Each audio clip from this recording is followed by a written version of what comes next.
was what Mike Duggan said on Tuesday night enough for you to say, you know what, I'm going to recommit to this city? No, I don't think it's enough to say you're going to stay, for instance. I mean, you still have an awful lot of people living in neighborhoods, I think, who are just on the brink, who are 1 or 2 paychecks away from saying, you know what, I've got enough money now to move to Warren or East Point or some other suburb.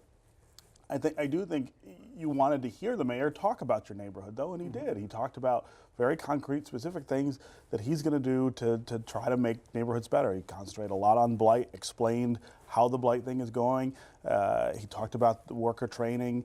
He talked about lots of different things that should affect the neighborhoods. The problem is, of course, he can't claim victory on any of them yet, and all of the things that he's tried have hit the sort of familiar snags that we have in Detroit. I think the difference is this is a much more tenacious mayor who's much more focused on the specifics of outcomes and results, and he's trying to, solve the problems that come up. But he may not be able to declare victory for a long time to come. These are really tough problems to solve, and they're going to take, progress is going to be very incremental, and it's going to take a long time. I think his mission was to convince people that we're headed in the right direction. So if somebody is sitting on the bubble there, do I stay or do I go?